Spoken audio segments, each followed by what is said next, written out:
அனைவருக்கும் வணக்கம். இன்னைக்கு நம்ம பார்க்கக்கூடிய காணொளி வினா வகைகள். வினா வகைகள் மொத்தம் 6 வகைப்படும். இந்த வினா அப்படின்றது என்ன அப்படின்னா, நம்ம எதிர்பார்க்கக்கூடிய கருத்தை மற்றவங்கள்ட்ட இருந்து வாங்கிக்கிறதுக்காக வினவுதல் அப்படின்னு நம்ம சொல்லுவோம். அதாவது இப்போ நமக்கு ஒரு கேள்விக்கு வினா வேணும், ஏதாவது ஒரு ஆன்சர் நமக்கு தெரியணும் அப்படின்னா அதுக்காக நம்ம கேள்வி கேட்போம் இல்லையா? அதுதான் வினான்னு நம்ம சொல்லுவோம். இந்த வினா மொத்தம் 6 வகைப்படும். 1 அறிவினா, 2வது அறியா வினா, 3வது ஐய வினா, 4வது குழல் வினா, கொடை வினா, அதுக்கப்புறம் ஏவல் வினா அப்படின்னு சொல்லிட்டு 6 வகையில இந்த வினா வகைகளை பிரிச்சிருக்காங்க. இது இலக்கண முறைகள்ல மிக முக்கியமான ஒரு பகுதியா பார்க்கப்படுது. அறிவு, அறியாமை, ஐயுறல், கொழல், கொடை, ஏவல் தரும் வினா ஆறும் இழுக்கார் அப்படின்னு சொல்லிட்டு நன்னூல்ல 385வது நூற்பால குறிக்கப்பட்டிருக்கு. இந்த நூற்பால சொல்லக்கூடிய இந்த 6 வகைகள் தான் இன்னைக்கு நாம பார்க்கக்கூடிய வினா வகைகள். முதல்ல அறிவினா. அறிதல் அப்படின்னு சொல்றதுக்காக சொல்லக்கூடியது, அதுதான் சுருக்கி அறிவினா அப்படின்றத சொல்லியிருக்கிறாங்க. இந்த அறிவினா அப்படின்றது இப்போ ஒரு ஆசிரியர் தனக்கு தெரிந்த ஒரு விஷயத்த மாணவர்களிடத்துல கேட்கிறாங்க, ஒரு வினாவா தொடுக்கிறாங்க அப்படின்னா அது அறிவினான்னு சொல்லப்படுது. உதாரணத்துக்கு சிலப்பதிகாரத்தை இயற்றியவர் யார் அப்படின்னு கேட்குறாங்க. ஒரு ஆசிரியர் மாணவரிடத்துல இந்த கேள்வியை கேட்கும்போது ஆசிரியருக்கு இதற்கான விடை தெரியும், மாணவர்களுக்கு தெரியாது. அதனால தான் அறிந்திருந்த ஒரு விடையை மாணவர்களிடத்துல கேட்குறாங்க. அதற்கான விடை மாணவர்கள் சொல்லுவாங்களா அப்படின்னு சொல்லிட்டு வினா எழுப்பக்கூடியது. இது மாதிரி திருக்குறளை எழுதினது யாரு, இந்த புத்தகத்தை இங்க வச்சது யாரு, இந்த மாதிரி அவர்களுக்கு தெரிந்த ஒன்றை மற்றவர்களிடமிருந்து வினவக்கூடியது எல்லாமே அறிவினா அப்படின்ற வகைக்குள்ள அடங்கும். அடுத்தது அறியா வினா. அறியா வினா அப்படின்றது நமக்கு தெரியாத ஒன்றை மற்றவங்கள்ட்ட இருந்து கேட்கறது. இதே விஷயம் மாணவர்கள் ஆசிரியர்களிடத்துல கேட்குறாங்க அப்படின்னா அது அறியா வினாவா ஆகும். மாணவர்களுக்கு தெரியாத ஒன்றை, உதாரணத்துக்கு ஒரு பாடலுடைய பொருள், இந்த செய்யுள் வரிகளுக்கு என்ன பொருள் அப்படின்னு சொல்லிட்டு ஒரு மாணவன் எழுந்து ஆசிரியர் இடத்துல கேட்குறாங்க அப்படின்னா அது அறியா வினான்னு சொல்லப்படும்.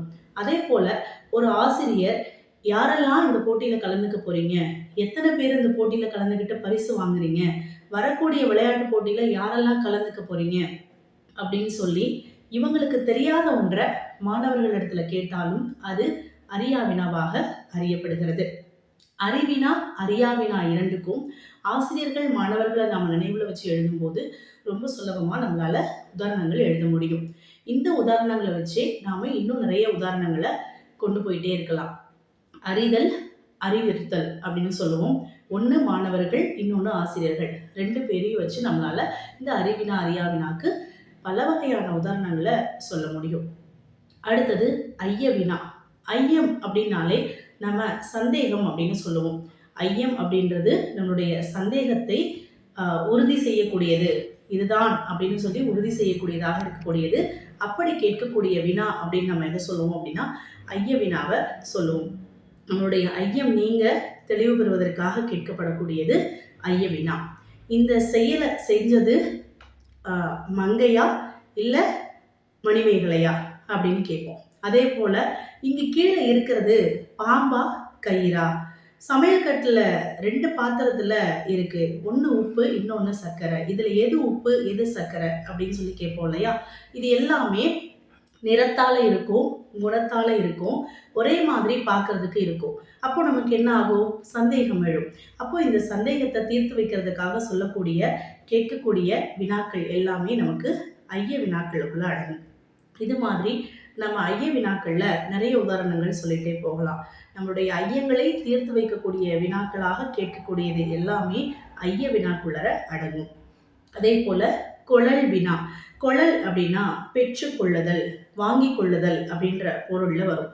நாம ஒரு நூலகர்கிட்ட போயிட்டு எனக்கு இந்த எழுத்தாளருடைய புத்தகம் வேணும், கிடைக்குமா அப்படின்னு கேட்கறதும், அதே போல ஒரு புத்தக கடைக்கு போய் எனக்கு அப்துல் ரஹ்மானுடைய புத்தகம் வேணும், மேத்தாவினுடைய புத்தகம் இருக்கா, கண்ணீர் பூக்கள் இருக்கா அப்படின்னு சொல்லிட்டு ஒரு எழுத்தாளருடைய குறிப்பிட்ட புத்தகத்தை வாங்குவதற்காக நாம கேட்கக்கூடியது எல்லாமே இந்த கொழல் வினாக்குள்ளர அடங்கும். ஒரு கேன்டீன்ல போய் நின்னுட்டு, அந்த கேன்டீன் கடைக்காரர்கிட்ட, "எனக்கு காஃபி வேணும். டீ இருக்கா? காஃபி இருக்கா? வடை இருக்கா? சமோசா இருக்கா?" அப்படின்னு சொல்லிட்டு நம்ம கேட்போம் இல்லையா? இந்த மாரி கேட்கக்கூடிய எல்லாமே பெற்றுக்கொள்ளுதல், வாங்கிக் கொள்ளுதல் பொருட்டு கேட்கறதுனால, இது குழல் வினாக்குள்ளார அடங்கும். அடுத்தது கொடை வினா. நாம இன்னொருத்தவங்களுக்கு கொடுக்கறதுக்காக, "உன்கிட்ட சட்டை இல்லையா? இந்தா என்கிட்ட 2 சட்டை இருக்கு. நீ ஒரு சட்டை எடுத்துக்கோ. உன்கிட்ட பேனா இல்லையா? இந்தா என்கிட்ட 2 பேனா இருக்கு. வாங்கிக்கோ." அப்படின்னு சொல்லிட்டு கொடுக்குதல் பொறுத்து, அதாவது கொடுப்பதற்காக கேட்கக்கூடிய வினா எல்லாமே கொடை வினாக்குள்ளார அடங்கும். கடைசியாக ஏவல் வினா. இந்த ஏவல் வினா அப்படின்றது என்னன்னா, அதட்டலாக, கட்டளையாக கேட்கக்கூடியது. ஒரு அப்பா பையன்கிட்ட போயிட்டு, "நீ படிக்கலையா? நீ சாப்பிடலையா?" அப்படின்னு சொல்லிட்டு அதிகாரத்தோட, ஏவலோட, கட்டளையோட கேட்கக்கூடிய வினாவானது ஏவல் வினாவாக அறியப்படுகிறது.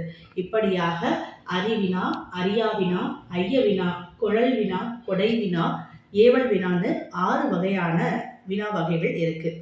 மீண்டும் அடுத்த ஒரு காணொளியில இன்னொரு தலைப்புல நாம பேசலாம். நன்றி.